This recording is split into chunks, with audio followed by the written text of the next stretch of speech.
A Christmas miracle happened yesterday, guys, and on Christmas Day, we have surpassed 70,000 subscribers.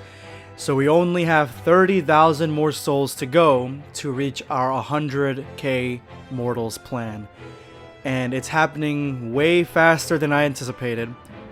But it's no surprise, you guys have been dedicated to the videos, watching them, sharing them, liking them, supporting the channel that way, supporting the channel in other ways, and I've been trying to post at least once a day to continuously go and keep you guys entertained. So from the bottom of my heart, I want to say thank you so much, guys, for subscribing and giving me the support that I need and that this channel needs to continuously go forward. And I couldn't have done it without you guys, literally. You guys are all awesome. Thank you for returning to my channel.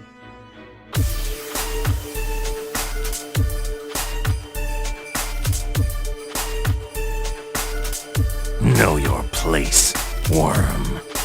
Prepare yourself. Damn Saiyan.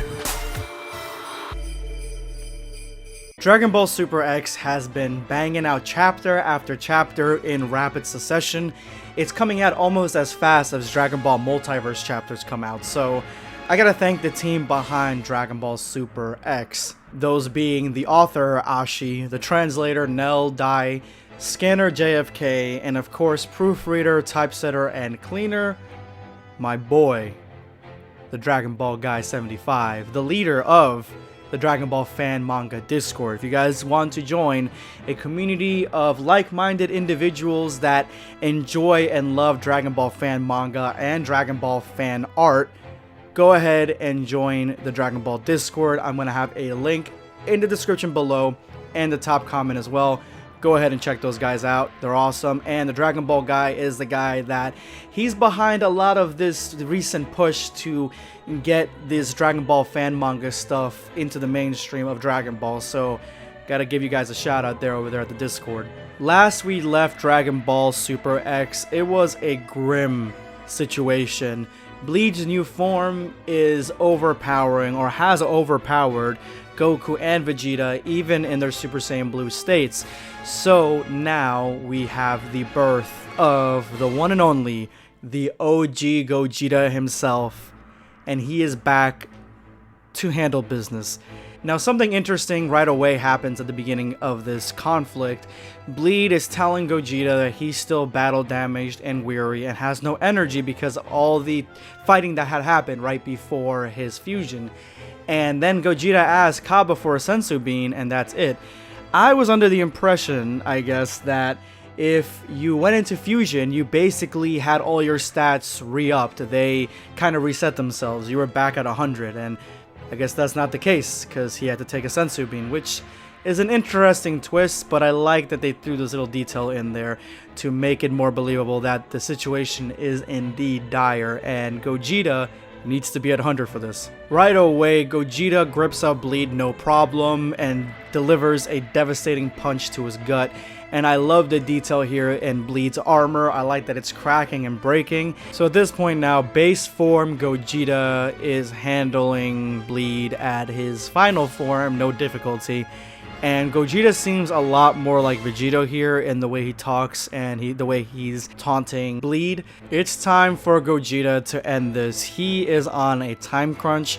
He's only got 30 minutes, and as we know, sometimes the fusion, or more often than not, the fusion fails faster than that. The more power you use in it, the more Kaioken you use, the more ki you use, the more Super Saiyan Blue power you use, the more God ki you use, the more special attacks and abilities.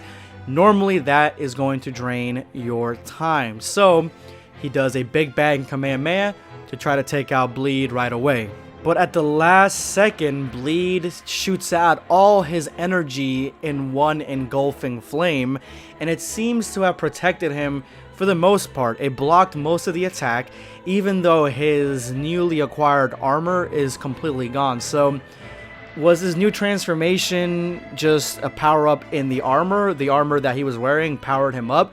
Or was it actually a new transformation? I'm not exactly sure on this one, but I like that he went back to basically the base form that we've seen, but he is definitely extremely battle damaged, and as you guys know, I love battle damage. Now this is where we get to both halves of the fusion fighting against each other, because just a second ago Gogeta was trying to finish off Bleed right away, and that is because the fusion will not last forever. And throughout this chapter you could tell that Gogeta knows about the time limit. He is trying to push this fight as fast as possible, but the Saiyan part, at least the very thick Saiyan part coming from Vegeta and even Goku at a certain level, is pushing him to see what Bleed has left. And Bleed has used the magic words that have worked on so many Saiyans before. I have another form. I have more power. You have not seen the extent of my power. Those are the words to make any Saiyan let you get to your final form. And that's exactly what happens. Bleed goes into his final form. And we've seen this form before. Gogeta's not really impressed, and I love the art behind Bleed's golden form. I always felt that Golden Frieza, or the golden form for the Frieza race, is probably one of the harder ones to draw because you have to figure out a way to make him look gold in black and white. And the artist pulls it off perfectly here. This is obviously Golden Bleed. Right away, it's obvious to see how much more power this golden form has given Bleed, because he's actually landing some hits on Super Saiyan Blue Gogeta, but nothing is settled until you get to the Beam Death Ball struggle, which is an icon for Dragon Ball. But going into Kaioken, Gogeta takes the win and the fighting continues.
Oh, and by the way, this panel, I love this panel. I love the way it looks. So the same situation happens that happened when they faced Frieza's golden form for the first time, and that is that Bleed does not have much experience with this form, so he's losing power rapidly, and Gogeta begins taunting him for it, even though, you know, time is of the essence, pissing off Bleed even more and more, until Gogeta powers up his ultimate attack, the most iconic attack that Gogeta has in his arsenal, and that is Solar Punisher.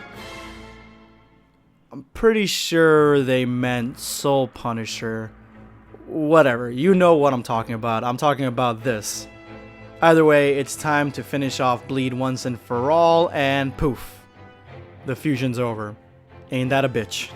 And I just love these next couple of panels because you can completely tell the difference in power immediately when Goku and Vegeta unfuse, because Bleed takes full advantage of this, and Vegeta loses an arm, and Goku gets shoved into the dirt.